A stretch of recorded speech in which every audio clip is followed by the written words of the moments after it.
Dans cette vidéo, je vais te corriger un exercice type CCF qui pourrait donner une classe de Terminal Bac Pro. Alors, il porte sur les séries statistiques à deux variables quantitatives.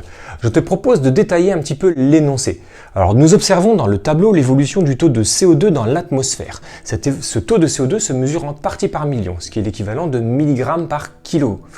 Nous voyons que ce taux de CO2 augmente fortement. Je te rappelle que le CO2 est un gaz à effet de serre qui est issu de la combustion des énergies fossiles. Alors notamment dans le domaine du transport, par le biais des voitures, également de l'agroalimentaire et également de l'habitat, par le biais du chauffage. On voit que ce taux de CO2 augmente des années 1960 jusqu'aux années 2020. La problématique nous demande de savoir quel était le taux de CO2 en 1900 et quel sera-t-il dans l'année 2050. Pour cela, nous allons réaliser différents ajustements à l'aide de la calculatrice Numworks. Je vais te proposer une correction, n'hésite pas à te munir d'une feuille de papier, d'un crayon, également de ta calculatrice Numworks. N'oublie pas également que tu peux télécharger le fichier en lien dans la description de cette vidéo et on se retrouve pour la correction. Pour la première question, on nous demande de valider la compétence qui est s'approprier l'énoncé et on nous demande de préciser quelles sont les deux variables collectées. Alors la première variable collectée qui constitue l'abscisse X est l'année et plus particulièrement le rang de l'année. Par exemple, pour l'année 1960, le rang de l'année sera 60. Pour la deuxième variable collectée Y, on nous demande de déterminer le taux de CO2 qui s'exprime en parties par million ou milligrammes par kilo. Pour la deuxième question, nous allons valider la compétence qui est analyser raisonner. On nous demande de rédiger un protocole qui nous permet de répondre à la problématique. Pour cela, nous allons devoir déterminer dans un premier temps, plutôt tracer le nuage de points sur calculatrice. Alors nous le réalisons sur la calculatrice Numworks. Dans un deuxième temps, nous allons tester différents ajustements. Alors qui seront peut-être des ajustements affines, exponentiels, puissance, et on les comparera au coefficient de détermination R carré. Plus il se rapproche de 1, plus l'ajustement sera le plus adapté.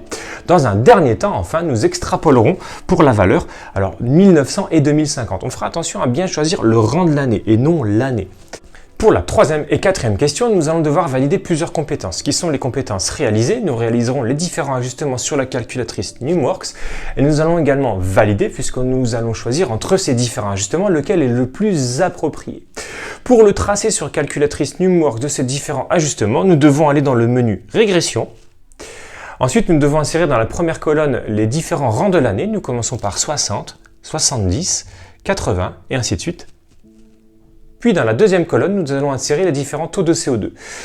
Dans la colonne Y, 312, 326 et ainsi de suite. Une fois que tous ces taux de CO2 sont inscrits, nous remontons dans l'onglet qui est graphique de façon à pouvoir faire apparaître le nuage de points. Dans un premier temps, il s'agit d'un ajustement affine, dont je t'ai noté l'équation de la droite sur le tableau. Nous obtenons l'ajustement affine arrondi à, alors les chiffres sont arrondis à 2 décimales, de la forme Y égale 1,65x plus 209,3, avec le coefficient de détermination, lui arrondi au millième, qui est R carré environ égal à 0,991. Mais l'autre côté, on va s'en servir. Il est relativement proche de 1. L'ajustement semble tout de même relativement intéressant et adapté. On va voir qu'il y a peut-être mieux. Si tu essaies différents types d'ajustements, alors je te rappelle, nous devons retourner sur l'onglet graphique, appuyer sur OK, choisir entre les différentes régressions. Si tu les testes les unes à la suite des autres, tu verras qu'il y en a une qui va se démarquer. Alors ça se joue au millième, avec un coefficient de détermination R carré qui est environ égal à 0,996. C'est l'ajustement exponentiel. Alors je te l'ai noté également sur le tableau l'équation de la courbe, qui est de la forme Y égale à 235,6 exponentielle 0,046x. Le coefficient de détermination R carré, je te rappelle, on le retrouve dans le menu Stat, en remontant sur l'onglet en haut à droite. Et en descendant les différentes lignes, nous retrouvons le coefficient de détermination R carré qui est environ égal à 0,996. Il est également proche de 1 et ça se joue au millième. Il est plus proche de 1 que l'ajustement affine. Donc l'ajustement exponentiel pour la compétence validée semble l'ajustement qui est le plus approprié.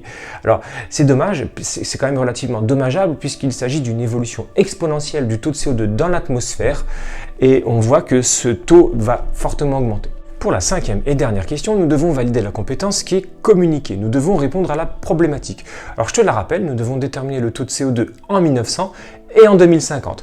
Pour cela, nous allons devoir extrapoler. Nous allons devoir retourner sur la calculatrice Numworks, sur le graphique, cliquer sur OK, puis choisir prédiction sachant X. Nous allons remplacer le X par 0. Effectivement, nous devons déterminer le taux de CO2 en 1900, donc ce qui correspond au rang de l'année 0. Nous allons valider et nous obtenons Y qui est égal à 236. Nous pouvons déterminer que le taux de CO2 en 1900 était de 236 parties par million.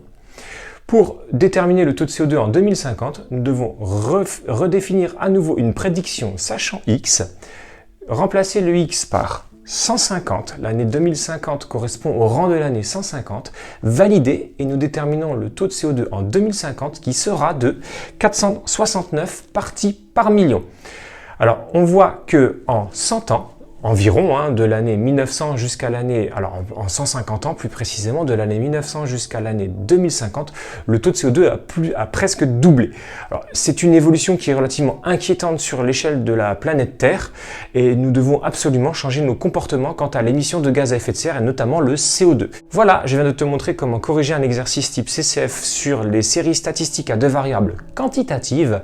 Alors travaille bien et n'hésite pas à t'abonner si tu souhaites voir d'autres vidéos.